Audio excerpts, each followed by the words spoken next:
Ikatlong Kabanata. May isang Pariseo at pinuno ng mga Hudyo na ang pangalan ay Nicodemo.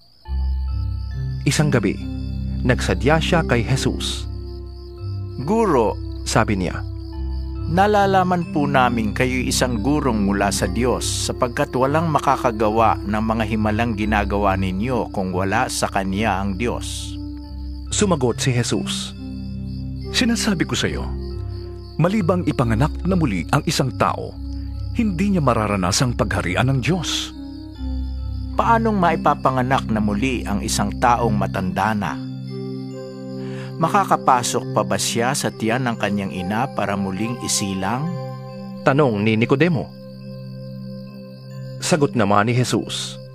Sinasabi ko sa iyo, maliban na ang tao'y ipanganak sa tubig at sa espiritu, hindi siya paghaharian ng Diyos. Ang tao'y ipinapanganak ng kanyang mga magulang ayon sa laman, ngunit siya'y ipinapanganak ng espiritu ayon sa espiritu. Huwag kang magtaka sa sinabi ko sa iyo, kayong lahat ay kailangang ipanganak na muli. Umiihip ang hangin kung saan ito ibig, at naririnig mo ang ugong nito, ngunit hindi mo alam kung saan ito nanggagaling at kung saan napaparoon. Ganoon din ang nangyayari sa bawat ipinanganak ng espiritu. Paano pong mangyayari iyon? Tanong ni Nicodemo. Sumagot si Jesus. Guro ka pa naman sa Israel at hindi mo nauunawaan ang mga bagay na ito? Tandaan mo, ang aming nalalaman ang sinasabi namin, at ang aming nasaksihan ang pinapatotohanan namin. Ngunit hindi ninyo tinatanggap ang aming patotoo. Kung hindi ninyo pinapaniwalaan ang mga sinasabi ko tungkol sa mga bagay sa lupa, paano ninyo mapapaniwalaan kapag ang sinabi ko'y tungkol sa mga bagay sa langit? Walang umakyat sa langit, kundi ang bumaba mula sa langit, ang anak ng tao.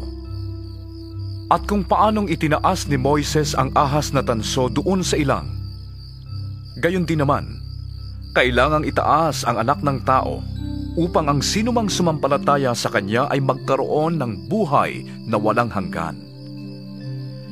Sapagkat gayon na lamang ang pag-ibig ng Diyos sa sanlibutan, kaya ibinigay niya ang kanyang kaisa-isang anak, upang ang sinumang sumampalataya sa kanya ay hindi mapahamak, kundi magkaroon ng buhay na walang hanggan. Sapagkat sinugo ng Diyos ang kanyang anak, hindi upang hatulang maparusahan ng mga tao, kundi upang iligtas ang mga ito sa pamamagitan niya.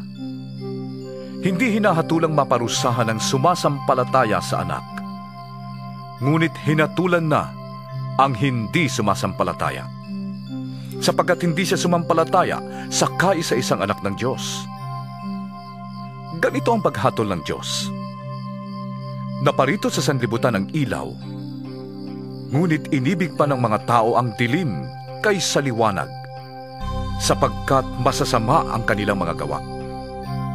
Ang gumagawa ng masama ay ayaw sa ilaw, ni hindi lumalapit dito upang hindi mahayag ang kanyang mga gawa.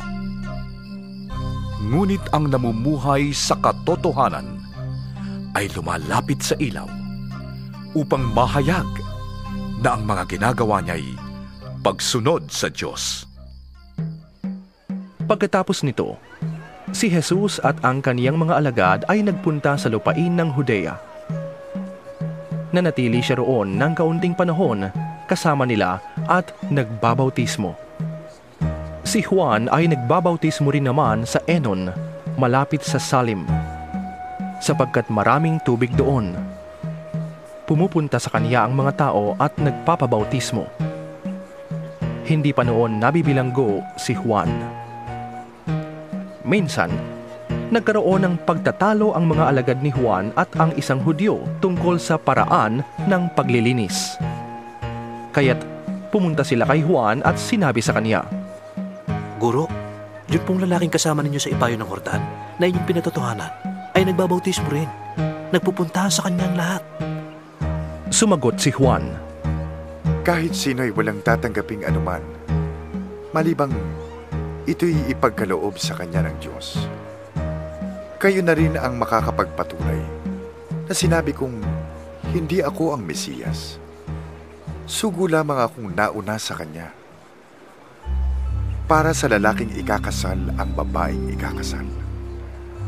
Ang abay na naghihintay sa pagdating ng lalaking ikakasal ay lubos na nagagalak kapag narinig niya ang tinig nito. Gayon din naman, lubos na ang kagalakan ko ngayon.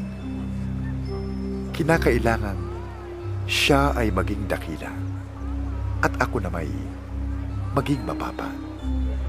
Ang mula sa itaas ay dakila sa lahat.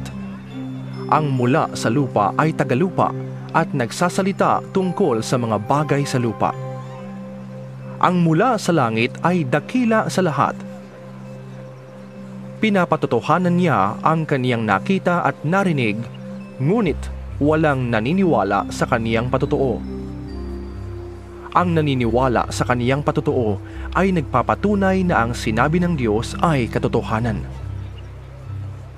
Ang sinugo ng Diyos ay nagpapahayag ng mga salita ng Diyos, sapagkat lubusang ipinagkakaloob ng Diyos ang kaniyang espiritu.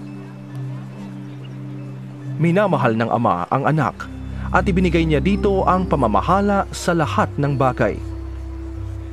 Ang sumasampalataya sa anak ay may buhay na walang hanggan. Ngunit ang ayaw pasakop sa anak ay hindi magkakaroon ng buhay. Sa halip, mananatili sa kanya ang puot ng Diyos.